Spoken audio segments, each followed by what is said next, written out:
میرا نام بشرا ہے، میری عمر 8 سال تھی۔ میں بہن بھائیوں میں سب سے بڑی تھی، اس لیے گھر کا چھوٹا موٹا سامان امی مجھے لینے کے لیے بھیج دیا کرتی تھی۔ چند دن سے جب بھی میں باہر کھیلنے یا سامان لینے کے لیے جاتی، مجھے خود پر کسی کی نظر محسوس ہوتی تھی، جیسے مسلسل کوئی مجھے دیکھتا ہے، لیکن میں نے اتنی توجہ نہیں دی تھی۔ آج دوپہر کے وقت گلی میں سناٹا تھا اور چون کی دکان میرے گھر سے کچھ دور تھی۔ میں اپنی گلی سے جیسے ہی نکلی تو ایک عورت نے میرے بازو پر ایک سوئی چبو دی تھی اور میرے منہ پر ہاتھ رکھ دیا، اور ساتھ ہی ایک ٹیکسی میرے پاس آ کر رکی۔ مجھے اس عورت نے ٹیکسی کے پیچھے دھکیلا اور میں بے ہوش ہو گئی تھی۔ جب مجھے ہوش آیا تو میری آنکھوں کے سامنے اندھیرا تھا، کوئی پٹی بندھی ہوئی تھی، میرے ہاتھ باندھ دیے گئے تھے، میں بے تحاشا رو رہی تھی۔ مجھے اپنے بہن بھائیوں اور گھر والے یاد آ رہے تھے۔ مجھے بازو سے پکڑتے کسی نے نہ جانے کہاں لے جا کر بٹھا دیا تھا۔ کچھ دیر کے بعد میری آنکھوں سے پٹی بھی کھول دی گئی۔ جب میں نے آنکھیں کھولی تو وہ ایک تہہ خانہ سا تھا۔ وہاں مجھ جیسی اور بھی بہت سی ڈری سہمی لڑکیاں دیوار کے ساتھ لگی بیٹھی تھی، کوئی رو رہی تھی، کوئی ٹیک لگا کر دیوار کے ساتھ چپک کر بیٹھی تھی۔ ایک لمبا چوڑا دیہوکل شخص مجھے بڑی خطرناک آنکھوں سے مجھے دیکھ کر غصے سے پھلکار کر بولا، کہنے لگا، چپ چاپ یہاں بیٹھ جا،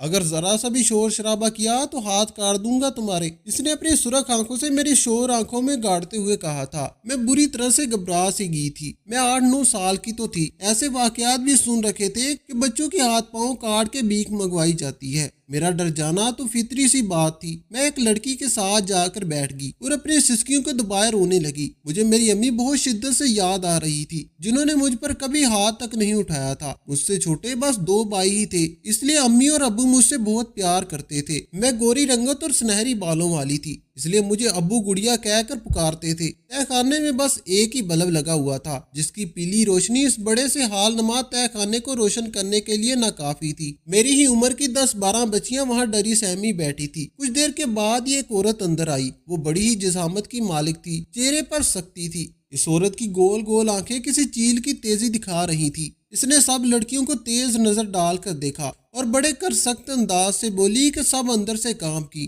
پھر وہ ہم سب سے کہنے لگی کہ آج کے بعد تم لوگ مجھے اماں کہہ کر پکارو گے اور میری کسی بات کو ماننے سے انکار نہیں کرو گی، ورنہ میں بہت بری قسم کی عورت ہوں۔ ہم سب بچیاں اپنی جگہ پر سہمی ہوئی تھی۔ رات کو اس عورت نے پہلے ہمیں انجیکشن لگایا، جس کے لگنے کے ٹھیک آدھے گھنٹے کے بعد ہمیں بے تحاشا بھوک لگنے لگی تھی، اتنی کہ اگر کھانا نہ ملتا تو شاید ہم اسی تہہ خانے میں موجود لکڑی کو کاٹ کر ہی چبانا شروع کر دیتی۔ اس کے بعد ہمارے سامنے گوشت سے بنا سالن بڑے بڑے تسلوں میں رکھا گیا، تندور کی روٹیاں رکھی گئی۔ ہم سب بچیاں ایک ایک تسلے کو اپنے آگے رکھے کھانا کھانے لگی۔ نہ جانے کیسی بھوک تھی کہ ختم ہونے کا نام نہیں لے رہی تھی۔ کھانا اتنا لذیذ تھا کہ بھوک کی شدت کو بجائے کم کرنے کی اور بھی بڑھا رہا تھا۔ ہم سب یوں ہی کھانا کھا رہی تھی کہ جیسے کئی دنوں سے بھوکی ہو۔ عجیب بات یہ تھی کہ ہمارے پیٹ بھی بھر چکے تھے، لیکن بھوک نہیں مٹی تھی۔ تندور کی موٹی سخت سی روٹی چبا چبا کر ہمارے جبڑے دکھنے لگ گئے تھے، لیکن بھوک تھی کہ مٹنے کا نام نہیں لے رہی تھی۔ شاید ہم ایک ایک بچی نے 5-5 روٹیاں کھا لی تھی۔ کھانے کے بعد ہمیں اپنے اندر ہوش مندی سے محسوس ہونے لگی تھی، آنکھوں میں نیند بھی اترنے لگی تھی۔ ہم سب کھانا کھا کے سو گئی، لیکن اگلے روز جو ہمارے ساتھ کیا گیا وہ ہماری روح کو زلزلہ دینے کا عمل تھا۔ اذیت کسے کہتے ہیں یہ اس وقت تو کوئی ہم 8 بچیوں سے پوچھتا۔ صبح ناشتے میں ہی ہمیں دال روٹی دی گئی تھی۔ اسے کھانے کے بعد ہم سب بچیوں کو ایک ایک کر کے وہاں اماں نامی خاتون باہر لے جاتی۔ مجھ سے پہلے 6 بچیوں کی باری تھی۔ جب پہلی بچی اس اماں کے ساتھ گئی تو پورے 2 گھنٹے کے بعد دوبارہ داخل ہوئی تھی، لیکن اپنے پاؤں پر نہیں، اسے وہی دیہونگل نامی مرد گود میں اٹھا کر لایا تھا اور زمین پر بچھی چٹائی پر پیچ کر چلا گیا۔ وہ بچی نیم بے ہوش تھی، اس کے بال کھلے اور بکھرے ہوئے تھے، چہرے کی رنگت پیلی ہو رہی تھی، منہ سے سفید سی جاگ نکل رہی تھی۔ وہ یوں تھی جیسے نیم مردہ ہو۔ اس کی حالت دیکھ کر ہم سب لڑکیاں ڈر کے مارے کانپنے لگی تھی، دل زور زور سے دھڑکنے لگا تھا۔ خوف کے مارے ہم سب کے حلق خشک ہونے لگے تھے کہ نہ جانے اس بچی کے ساتھ ایسا کیا کیا گیا ہوگا۔ ہمیں یہ تو معلوم نہیں تھا کہ اس کے ساتھ کیا ہوا ہے، لیکن اندر ہی اندر اتنا ضرور اندازہ ہو گیا تھا کہ جو بھی ہوا ہے بہت برا ہوا ہے۔ پھر جو بھی بچی جاتی واپسی پر اس کی یہی حالت ہوتی۔ جیسے جیسے میری باری قریب آنے کو تھی، میرے پیٹ میں بل پڑنے لگے تھے، میری رنگت خوف کے مارے زرد ہو گئی تھی، میرا دل کسی قید پرندے کی مانند پھڑ پھڑا رہا تھا۔ پتہ نہیں یہ لوگ میرے ساتھ کیا کریں گے۔ مجھے اس بات پہ رونا آنے لگا تھا۔ جب میں امی کے کہنے پر گھر سے باہر نکلی تھی۔ نہ جانے کیوں مائیں اتنی نہ سمجھ ہوتی ہیں کہ معاشرے کے حالات دیکھ کر بھی افسوس کرتی ہیں، لیکن نہ دان بن کر اپنی بچیوں کو اکیلے گھر سے باہر بھیج دیتی ہیں۔ یہ بھی نہیں سوچتی کہ ان کی حوث کا بھوکا بیڑیا ان کے معصوم نازک سے پھول جیسی بچی کو گال لگائے بیٹھا ہو۔ حالانکہ ہمارے گھر کے قریبی مسجد میں بچیوں کے اغوا ہونے کا اعلان ہو چکا تھا۔ وہ اعلان سن کر میری امی بڑے تعصب سے کہتی تھی کہ نہ جانے زمانہ کیوں اتنا خراب ہو گیا ہے۔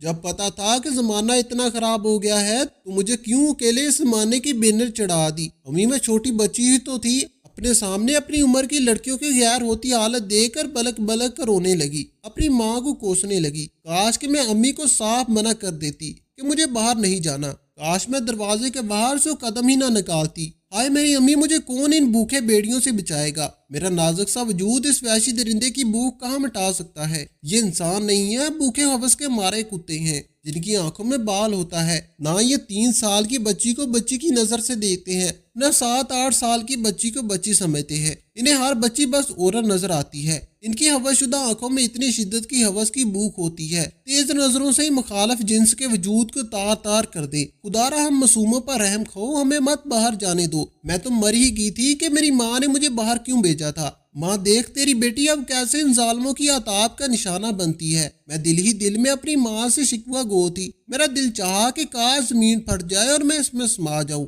مر جاؤں۔ مجھے یوں تڑپ کر بلک کر روتا دیکھ کر باقی لڑکیاں بھی رونے لگی۔ مجھے ٹی وی پر لگنے والی خبر یاد آنے لگی کہ جب میری عمر کی بچی کی لاش کبھی کچرے کے ڈھیر سے ملتی تھی تو کبھی کسی نہر کے کنارے، کبھی کسی بوری میں بند، اس کے ساتھ ایسی شفاق کی دکھائی جاتی تھی کہ اسے حوث کا نشانہ بنا کر بے شمار ٹکڑوں میں کاٹ کر پھینک دیا جاتا۔ جیسے جیسے مجھے یہ سب باتیں یاد آنے لگی، میری روح زلزلانے لگی تھی، لیکن میرا رونا بلکنا تڑپنا کچھ بھی تو کام نہ آیا تھا۔ مجھے بھی وہ عورت بازو سے پکڑ کر کھینچتی ہوئی اپنے ساتھ لے گئی۔ جس کمرے میں وہ مجھے لے کر گئی وہاں 4 مرد پہلے سے موجود تھے۔ ایک تو وہی جلاد قسم کا شخص جو بچیوں کو گود میں اٹھائے جو اس تہہ خانے سے لے جا کر چٹائی پر پہنچا رہا تھا۔ 2 اور مرد بھی تھے اور چوتھے شخص نے ڈاکٹر جیسا کوٹ پہن رکھا تھا۔ وہاں ایک فولڈنگ بیڈ بھی موجود تھا جو ہاسپٹل میں استعمال ہوتا ہے۔ مجھے وہ عورت اس کمرے میں چھوڑ کر چلی گئی تھی۔ اس شخص نے مجھے پکڑ لیا۔ میں پہلے تو بہت چلائی، اپنا آپ اس شخص سے چھڑوانے کی سائی کرتی رہی، لیکن میری ننھی سی جان مجھے کہاں اتنی اجازت دیتی تھی کہ میں ان کا مقابلہ کر سکتی۔ اس نے میری گال پر زوردار تماچا مارا اور میرے اعصاب خطا ہو گئے تھے۔ میرا سر زور سے چکرا کر رہ گیا تھا۔ مجھے لگا کہ کسی نے گرم سراغ میرے منہ پر رکھ دی ہو۔ اتنی شدید جلن تھی جیسے میرے رخسار جل گئے ہوں۔ مجھے اس نے اس فولڈنگ بیڈ پر لٹا دیا۔ 2 مردوں نے میرے ہاتھ بازو کو جکڑا اور اس وحشی درندے نے میرے دونوں پاؤں پکڑے۔ میں حرکت کرنے سے قاصر ہو گئی تھی۔ اس ڈاکٹر نے پہلے میرے بالوں کو پونی سے آزاد کیا۔ میرے چہرے پر پڑے تھپڑ کی وجہ سے خون رس رہا تھا۔ اس نے روئی سے وہ خون بڑی بے دردی سے صاف کیا۔ اس کے بعد میرے سر پر ایک مائکرو فون کی طرح کا آلہ میرے سر پر لگا دیا۔ مجھے اب بھی معلوم نہیں تھا کہ میرے ساتھ کیا کیا جائے گا، لیکن اس کے بعد میرے دماغ کو بجلی کے شوٹ لگائے گئے تھے جس سے میرے دماغ پر سخت قسم کا کرنٹ لگتا تو میں بلبلا سی اٹھتی۔ میرا وجود کام کر رہ گیا۔ جیسے ہی وہ الیکٹرک شاٹ ہٹایا جاتا میرا پورا وجود بے جان سا لگنے لگتا، جیسے کسی نے میرے اندر کی ساری طاقت کھینچ لی ہو۔ تمہارا نام کیا ہے؟ وہ سفید کوٹ والا ڈاکٹر مجھ سے سوال کر رہا تھا۔ میں نیم گنگودی میں اسے اپنا نام بتانے لگی۔ پھر میرے کانوں نے یہ سنا کہ 2 شاٹ اور لگانے پر اس کی پچھلی یادداشت بھی چلی جائے گی۔ اس کے بعد میرے دماغ پر جو کرنٹ کے وار دیے گئے مجھے اتنا مزاحمل کر چکے تھے کہ مجھے کچھ بھی یاد نہیں رہا تھا۔ میں کون تھی، کہاں سے لائی گئی تھی، میرے ماں باپ، میرے بہن بھائی کون تھے، مجھے کچھ یاد نہیں تھا۔ میرا دماغ بالکل تاریک ہو چکا تھا۔ میں خود بھی بے ہوشی سے غافل تھی۔ جب مجھے ہوش آیا میرا ذہن بالکل خالی تھا۔ کچھ سوچنے کی کوشش کرتی تب بھی کچھ یاد نہیں آ رہا تھا۔ میں نے نیم بے ہوشی میں چند اپنی عمر کی جیسی لڑکیوں کے چہرے دیکھے۔ مجھے یہ بھی یاد نہیں آ رہا تھا کہ وہ بچیاں کون ہیں۔ بس بھوک لگ رہی تھی۔ میں نکاہسی محسوس کر رہی تھی، اس لیے بامشکل اٹھ کر بیٹھ گئی۔ سب بچیاں نیم مردہ باد جسم سے ہو کر بیٹھی تھی۔ کھانا کھا کر ہم پھر سے سو گئی۔ چند دن بعد ہمیں یہی یاد تھا کہ وہ باری وجود والی ہماری ماں ہے، جو وہ کہے گی ہمیں وہی کرنا ہے۔ اب ہم سے اسی جیل میں تہہ خانے کی صفائی ستھرائی کروائی جاتی۔ ہماری دنیا وہی ایک تہہ خانہ تھی دن کب نکلتا ہے رات کب ہوتی ہے ہمیں معلوم نہیں تھا، بس ایک پیلے سے رنگ کی روشنی تھی جس کی ہم عادی تھی، وہی ہمارے لیے دن رات تھا۔ دنیا مافیا سے غافل ہم سب لڑکیاں ڈٹ کر کھاتی تھی، ہمیں روز 2 ایسے انجیکشن لگائے جاتے تھے جس سے بے تحاشا بھوک لگتی تھی، ہمارے قد اور جسامت دونوں ہی بڑھنے لگے تھے، ہم خود تو نہیں دیکھ سکتی تھی کیونکہ آئینہ موجود نہیں تھا، لیکن ایک دوسرے کو دیکھ اور اپنے ہاتھ پاؤں کو دیکھ کر یوں لگتا تھا جیسے نہ جانے کتنی بڑی ہو چکی ہیں، نہ جانے ہم نے کتنے ماہ اسی تہہ خانے میں گزارے تھے، ہمیں کچھ بھی یاد نہیں تھا۔ وقت یوں ہی گزر رہا تھا کہ جب ایک دن ہم پر ایک انکشاف ہوا کہ ہمیں اس تہہ خانے کی دنیا سے باہر لے جایا جا رہا ہے۔ ہم سب لڑکیاں اس بات سے بالکل انجان تھی کہ اس تہہ خانے سے باہر کی دنیا ہوتی کیسی ہے، لیکن جب ہمیں اس اندھیری نگری سے باہر لے جایا گیا، سورج کی روشنی دیکھ کر ہماری آنکھیں چند آیا گئی تھی۔ ہم لوگوں کو ایک بس میں بٹھا دیا گیا تھا، ہم سب لڑکیاں بڑے غور غور سے باہر کی دنیا کو بڑی حیرت سے دیکھ رہی تھی، بڑی بڑی عمارتیں، مارکیٹ، سڑکیں، جیسے ہم کسی دوسرے سیارے سے آئی ہوئی مخلوق ہیں۔ پھر ہمیں ایک بنگلے میں لے جایا گیا، ہماری اماں بھی ایک بنگلے کے اندر جا چکی تھی۔ اس بنگلے کو دیکھ کر تو ہم سب لڑکیاں بدحواس سی ہو گئی تھی، اتنا بڑا لون، پھر پوج میں کھڑے 2-3 سے گارڈ، بڑا سا لون، بڑے بڑے کمرے ہمیں لگ رہے تھے کہ شاید ہم جنت میں آ گئے ہیں۔ چند دن تو اسی جگہ کو دیکھ کر ہنستی مسکراتی اور خوش ہوتی رہیں۔ پہلی بار ہی اپنے کمرے میں جا کر ہم نے آئینہ دیکھا تو خود کو دیکھ کر زیادہ حیرت اس لیے نہیں ہوئی کیونکہ ہمیں یہ بھی یاد نہیں تھا کہ ہم چند ماہ پہلے دبلی پتلی سی بچیاں ہوتی تھی۔ وہ چند ماہ ہی ہمیں نہ جانے کون سے انجیکشن لگائے گئے تھے جس سے ہماری خوراک کئی گنا بڑھ گئی تھی، اور اسی طرح ہمارا وجود بھی پہلے سے کافی بڑھ گیا تھا۔ اب ہم دکھنے میں 18 سالہ نوجوان لڑکی لگتی تھی۔ ہماری اماں نے ہر 2 لڑکیوں کو ایک کمرہ دے دیا تھا۔ جب میں نے پہلی بار سامنے آئینے کو دیکھا تو مجھے حیرت سی ہونے لگی تھی۔ میں بہت ہی خوبصورت سی لڑکی تھی، میری رنگت سفید تھی، کڑے نئے نقش کی مالک تھی، بال بھی لیے حسین تھے۔ مجھے خود پر بہت پیار آنے لگا تھا، لیکن مجھے کیا خبر تھی کہ میرا یہ حسن میرے لیے وہ بالو جان بن جائے گا۔ چند دن کے بعد ہم سب لڑکیوں کو نئے خوبصورت لباس دیے گئے جو کہ تنگ اور چست قسم کے تھے، جس کے ساتھ دوپٹے بھی نیٹ کے دیے گئے تھے۔ 2 لڑکیاں باہر سے آئی تھی، ہمارے بالوں کو سٹار سے تراشا گیا تھا، چہرے کو بھی کریمیں لگا کر چمکا دیا گیا تھا۔ ان لڑکیوں نے ہمارا رنگ روپ ہی بدل کر رکھ دیا تھا، میں تو خود کو دیکھ کر پہچان ہی نہیں پا رہی تھی۔ پھر ہم سب کو باہر بلایا گیا، سامنے کرسیاں رکھی گئی تھی جہاں ہمیں بٹھا دیا گیا تھا۔ ہم سب مما کے حکم کے غلام بن چکی تھی، اس لیے وہ بھی بس نظروں سے ہی ہمیں کہتی تھی اور ہم کسی بھی روبوٹ کی طرح ویسے ہی کرنے لگی تھی۔ ہم سب کرسیوں پر بیٹھ گئی، وہاں چاروں اطراف صوفے رکھے گئے تھے جہاں سفید سیاہ ہر قسم کے مرد بیٹھے تھے جن کے ہاتھوں میں شیشے کے گلاسوں میں ہلکے براؤن رنگ کا مشروب تھا جسے وہ پی رہے تھے۔ نہ جانے وہاں سے عجیب ناگواری سی بو آ رہی تھی۔ ہم نے اس تہہ خانے میں بس مردوں کے نام پر وہی ایک دھوکل شخص کو ہی دیکھا تھا۔ یہاں پر موجود بہت سارے مردوں کو دیکھ کر ہم سب لڑکیاں نروس سی ہو گئی تھی۔ ان مردوں کی نظریں نہ جانے کیوں ہمیں ایک الجھن کا شکار کر رہی تھی۔ مجھے اپنے وجود پر چونٹیاں سی رینگتی ہوئی محسوس ہو رہی تھی۔ میرا جی چاہا کہ میں وہاں سے اٹھ کر اپنے کمرے میں بھاگ جاؤں، شاید ایسی حالت وہاں موجود سب لڑکیوں کی تھی۔ مجھے ان میں سے ایک شخص بڑا ہی عجیب و غریب نظروں سے دیکھ رہا تھا۔ ہاتھ میں شراب لیے وہ نوجوان شخص دکھنے میں اتنا زیادہ خوش شکل تھا، نہ ہی برا۔ جو عجیب بات اس شخص نے کی تھی وہ یہ تھی کہ اس کے چہرے پر وہ بات تھی جو وہاں دوسرے مردوں کے چہرے اور آنکھوں میں نہ تھی۔ ان کی آنکھیں ہمیں اپنے برے وجود کی طرح سے چھو رہی تھی، ان کی آنکھوں میں ہوس کی چمک تھی، چہرے پر خبیثیت اور ان کی مسکراہٹ میں کمینگی سی تھی۔ مجھے نہیں پتا تھا کہ وہاں کچھ دیر میں ہم پر قیامت ٹوٹنے والی تھی۔ ایک شخص نے میری طرف اشارہ کیا اور اماں سے کہنے لگا کہ اس لڑکی کے 2 لاکھ دوں گا۔ میں اس کی بات سے بالکل انجان تھی کہ وہ کس بات کے پیسے دے رہا ہے۔ اماں نے منع کر دیا، کہنے لگی یہ تو ہیرا ہے، ہیرا، اس کی ایک رات کی قیمت 10 لاکھ سے کم نہیں لوں گی۔ میری عقل اور فہم اب بھی اس بات سے انجان تھی کہ میری عزت کا سودا ہو رہا تھا۔ 2 لوگ 10 لاکھ دینے پر تیار ہوئے تھے۔ ان میں سے ایک شخص وہ تھا جو مجھے ان مردوں میں کچھ الگ سا لگا تھا، لیکن وہ دونوں نہ جانے کیوں آپس میں جھگڑنے لگے تھے، شاید میرے لیے جھگڑ رہے تھے۔ میری اماں کے چہرے پر بڑی اتفاق خزانہ مسکراہٹ تھی، اس نے اتراتے ہوئے میری قیمت بڑھا دی۔ میرا سودا گروہی شخص تھا، اس نے اماں کو پیسے دیے اور کہنے لگا اس لڑکی کو اپنے ساتھ لے جاؤں گا۔ میری اماں نے اعتراض نہیں کیا۔ اماں نے میرا ہاتھ اس کے ہاتھ میں تھام دیا، کہا کہ صبح میرا آدمی اسے تمہارے ٹھکانے سے آ کر لے جائے گا۔ وہ شخص میرا ہاتھ پکڑے مجھے باہر لے جانے لگا۔ یہ دیکھ کر تو میں بری طرح سے گھبرا گئی۔ میں نے اماں کہنا شروع کر دیا کہ مجھے اس کے ساتھ نہیں جانا،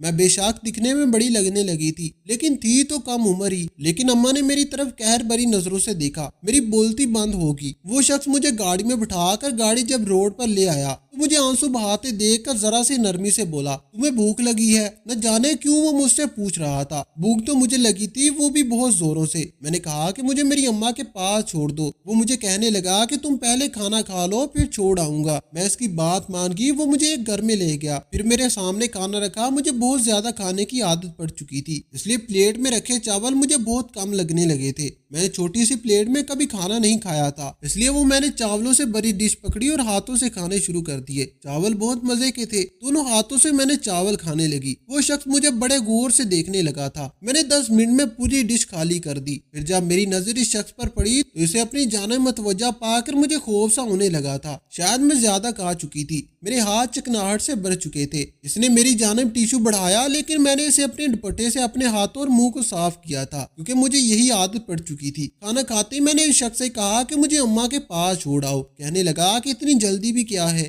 صبح تمہاری اماں تمہیں لینے آ جائیں گی، ابھی میرے ساتھ رہو، میں تمہیں چاکلیٹ دیتا ہوں، بڑے مزے کی ہے۔ وہ مجھے بھی ہاتھ سے پکڑ کر ایک کمرے میں لے گیا، کمرے کو لاک کیا اور الماری سے ایک چاکلیٹ نکال کر مجھے دے دی، جسے کھاتے ہی مجھے نیند آنے لگی۔ کچھ ہی دیر میں اسی بیڈ پر لیٹ کر سو چکی تھی۔ صبح جب میری آنکھ کھلی تو میرا سر پوری طرح سے چکرا رہا تھا، مجھے پورا کمرہ گھومتا ہوا محسوس ہونے لگا تھا، نہ جانے کیوں لیکن میرے بال کھلے ہوئے تھے۔ وہ شخص میرے برابر میں سو رہا تھا، اسے اپنے پاس دیکھ کر میں بلک کر پیچھے ہٹی تھی۔ میرے یوں اچانک پیچھے ہٹنے سے سائڈ ٹیبل پر رکھا گلدان زمین پر گرا۔ اس شور سے وہ نوجوان بھی اٹھ کر بیٹھ گیا، مجھ سے کہنے لگا کہ اٹھ گئی تم، نہا کے تیار ہو جاؤ، تمہیں لینے تمہاری اماں آتی ہوگی۔ میں فوراً سے بیڈ سے نیچے اتری، ابھی نہا دھو کر ناشتہ کر رہی تھی جب اماں مجھے لینے آ گئی تھی۔ نہ جانے کیوں لیکن اماں مجھ سے رات کے بارے میں ایک ایک بات پوچھنے لگی۔ میں نے بتا دیا کہ میں کھانا کھا کر چاکلیٹ کھا کر سو گئی تھی۔ جب میں اٹھی تو وہ شخص میرے برابر میں سو رہا تھا، لیکن نہ جانے کیسی تیز نظر تھی اس کی، مجھے سر سے پاؤں تک دیکھ کر مسکرانے لگی۔ کچھ دیر کے بعد جب میری اماں کا موبائل بجنے لگا، شاید کسی نوجوان کا فون تھا، کہنے لگا کہ تم لوگوں نے بتایا نہیں کہ لڑکی کی عمر کم ہے، اس لیے مجھے اسے نیند کی چاکلیٹ کھلانی پڑی۔ میری اماں نہ جانے کیوں بڑی مطمئن سی ہو گئی تھی۔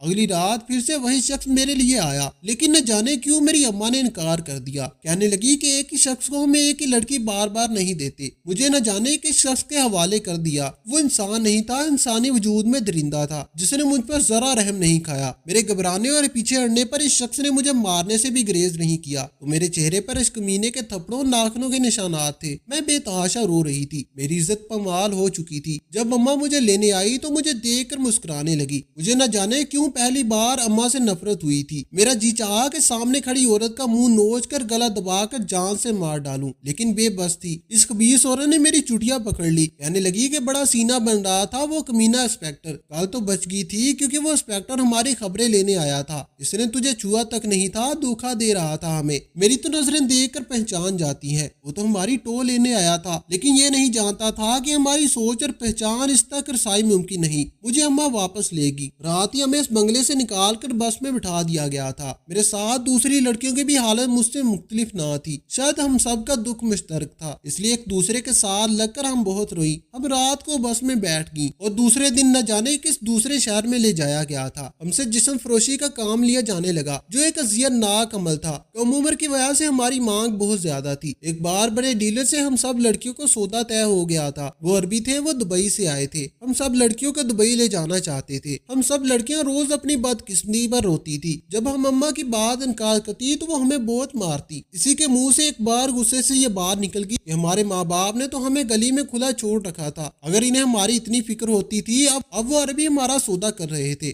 کہ جب پولیس نے حملہ کر دیا۔ وہ عربی پولیس کے افسر ہی تھے جو بیس بدل کر آئے تھے۔ پولیس کب سے تلاش کر رہی تھی کہ جو کم عمر لڑکیوں سے جسم فروشی کا کام لیتے تھے، جب سب بچیاں نیم مردہ باد جسم سے ہو کر بیٹھی تھی۔ کھانا کھا کر ہم پھر سے سو گئی۔ چند دن کے بعد ہمیں بس یہ یاد تھا کہ وہ باری وجود والی اور ہماری ماں ہے اور جو وہ کہے گی ہمیں وہی کرنا ہے۔ اب ہم سے اسی جیل تہ خانے کی صفائی ستھرائی کروائی جاتی۔ ہماری دنیا وہیں ایک تہ خانہ تھی، دن کب نکلتا تھا، رات کب ہوتی ہے، ہمیں معلوم نہیں تھا۔ بس ایک پیلے کے رنگ کی روشنی تھی جس کی ہم عادی تھی وہی ہمارے لیے دن رات تھا۔ دنیا مافیا سے غافل ہم سب لڑکیاں ڈٹ کر کھاتی تھی۔ ہمیں روز کے 2 انجیکشن لگائے جاتے تھے جس سے بے تحاشا بھوک لگتی تھی۔ ہمارے قد اور جسامت دونوں ہی بڑھنے لگے تھے۔ ہم خود کو تو نہیں دیکھ سکتی تھی کیونکہ آئینہ موجود نہیں تھا، لیکن ایک دوسرے کو دیکھ کر اور اپنے ہاتھ پاؤں دیکھ کر یوں لگتا تھا نہ جانے کتنی بڑی ہو چکی ہیں، نہ ان کی پہنچ سے اب وہ لوگ بچتے آ رہے تھے۔ وہ افسر بھی اپنی وردی میں سامنے آ چکا تھا۔ اس نے مجھے نشے کی چاکلیٹ کھلا کر ساری باتیں مجھ سے گلوا لی تھی۔ پھر اس نے میرے کانوں میں ایسے ٹوپس پہنا دیے جس میں کیمرہ تھا۔ ہمیں جہاں بھی لے جایا جا رہا تھا میرے ذریعے پولیس ہم تک پہنچ گئی تھی۔ پہنچ رہی تھی۔ ہم سب کو آزادی مل گئی تھی، لیکن ہم اپنے ماضی کو بھول گئی تھی۔ ہم سب کو دارالمان بھیج دیا گیا تھا جہاں ہم سب محفوظ تھی۔ آپ کو ہماری آج کی کہانی کیسی لگی کمنٹ باکس میں اپنی قیمتی رائے کا اظہار ضرور کیجیے گا۔ ویڈیو پسند آئی ہو تو ویڈیو کو لائک کریں اور دوسروں کے ساتھ ضرور شیئر کریں۔ مزید اس طرح کی سمکواز کہانی اور واقعات سننے کے لیے ہمارے چینل کو سبسکرائب ضرور کریں۔ شکریہ، خدا حافظ۔